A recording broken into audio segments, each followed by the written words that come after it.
Bangladesh national team থেকে বাদ পড়েছেন ফাহমিদুল ইসলাম। জি, আসন্ন যে আমাদের ইন্ডিয়া ম্যাচটা রয়েছে সেই ম্যাচের স্কোয়াড থেকে অলরেডি বাদ পড়ে গেছেন তিনি।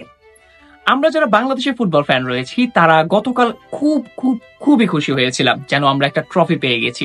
কারণ ইংলিশ প্রিমিয়ার লিগে খেলা প্রথম বাংলাদেশি হিসেবে হামজা চৌধুরী তিনি বাংলাদেশে এসে পৌঁছেছিলেন বাংলাদেশ ন্যাশনাল টিমকে রিপ্রেজেন্ট করার জন্য। খুবই ভালো সময় যাচ্ছে বাংলাদেশ ন্যাশনাল ফুটবল টিমের এবং খুব ভালো রকম একটা সময় ব্যতীত করছিলাম আমরা। বাট আজকে সকালবেলা হঠাৎ আমরা নিউজ পাই যে সৌদি আরব থেকে যে বাংলাদেশের যে ক্যাম্পটা ছিল, বাংলাদেশের যে খেলোয়াড়রা ছিল তারা দেশে ফিরেছেন, তবে ইতালিতে ফেরত গিয়েছেন 18 বছর বয়সী ফাহমিদুল ইসলাম।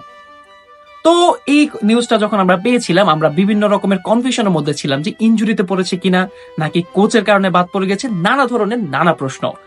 তবে বাংলাদেশ জাতীয় দলের যে ম্যানেজার রয়েছেন আমির খান উনি নিশ্চিত করেছেন যে কোচের সিদ্ধান্তের কারণেই এই ফাহমিদুল ইসলাম বাদ পড়েছেন।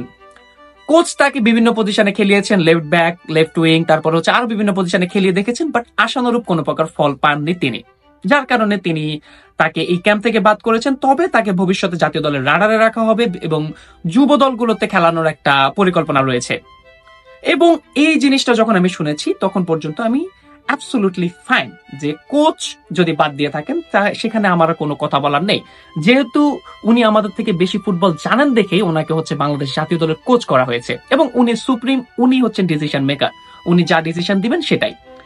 এই ফাহমিদুলকেই কিন্তু যখন 38 জনের যে দলটা দিয়েছিল ফার্স্টে, সেই দলে যখন রাখা হয়েছিল তখন কিন্তু আমরা ওকে চিনতাম না।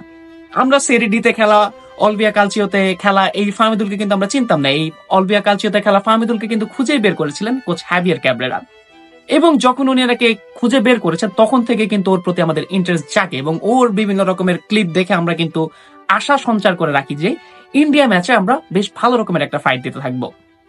এবং বাংলাদেশ যে সৌদি আরবে ক্যাম্পটা করছিল সেখানেও নাকি সে খুব ভালো ইমপ্রেসিভ একটা পারফরমেন্স দেখিয়েছিল এবং কোথাও না কোথাও শুনেছিলাম যে সে প্রস্তুতি ম্যাচে একটা হ্যাট্রিক পর্যন্ত করেছিল, এবং সেটা শুনে তো বাংলাদেশের ফুটবল ফ্যানরা অনেক হ্যাপি হয়ে গিয়েছিল। তবে সেই প্রস্তুতি ম্যাচটা ছিল একটা লোকাল ক্লাবের যুব দলের এগেনস্টে যতটুকু আমরা শুনেছি, তো সেটা নিয়ে আমি এত বেশি কথা বলবো না। বাট সে নাকি খুব ভালো রকমের ইমপ্রেস করেছিল কোচকে এবং মানে বেশ ভালো একটা সময় কাটিয়েছিল। তবে আজকে সকালবেলা এই আনফরচুনেট নিউজটা আমরা পেয়েছি।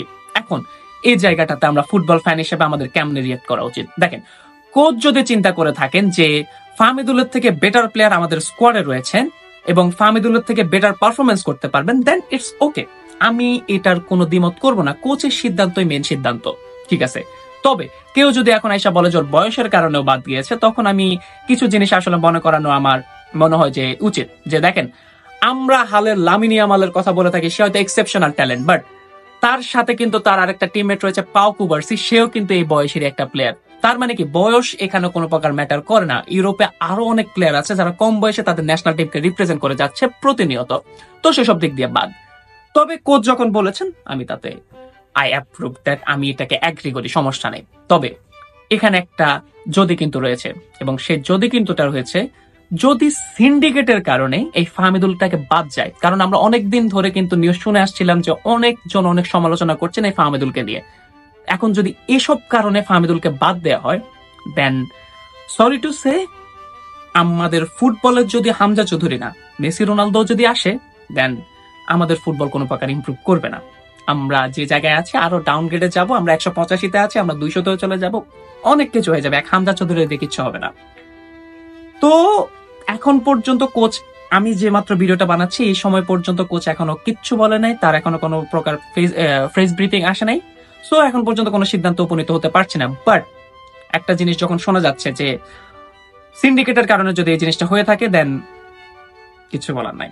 বাংলাদেশি ফ্যানরা প্রস্তুতি নিচ্ছিল যে গতকাল হামজা চৌধুরীকে বরণ করেছে, আজকে হচ্ছে তারা ফাহমিদুলকে বরণ করবে, বাট ফাহমিদুল হচ্ছে ইটালি চলে গিয়েছেন। তো আসলে কি বলবো, একটা ফ্রাস্ট্রেশন আছে মনের মধ্যে। তবে কোচের প্রতি আমরা ভরসা রাখছি, কারণ at the end of the day আমাদের কিন্তু রেজাল্ট দরকার। আমরা চাই ইন্ডিয়ার এগেনস্টে বাংলাদেশ ম্যাচ জিতুক, আমরা 185 নাম্বার দল হয়ে থাকতে চাই না, আমরা সাউথ এশিয়ার বেস্ট হইতে চাই, আমরা এশিয়ান কাপে খেলতে চাই। তো কোচ যদি আমাদেরকে বলেন যে এশিয়ান কাপে খেলার মতো স্কোয়াড ওনার কাছে আছেন, ফাহমিদুলকে লাগবে না, দেন আই এম টোটালি, এটার কি বলবো, আমি এটাতে রেডি আছে, আমার কোনো সমস্যা নেই। তো লাস্ট খবর পাওয়া পর্যন্ত ফাহমিদুল হচ্ছে বাংলাদেশ জাতীয় দল ছেড়ে চলে গিয়েছেন, উনি ইটালিতে চলে যাচ্ছেন। এবং এটাই নিউজ। এবং 25 তারিখ হচ্ছে বাংলাদেশ জাতীয় দলের ইন্ডিয়ার এগেইনস্ট ম্যাচ। তো পরবর্তী ভিডিও পর্যন্ত সবাই ভালো থাকবেন, সুস্থ থাকবেন, বাংলাদেশ দলের জন্য দোয়া করেন। এটাই। আসসালামু আলাইকুম।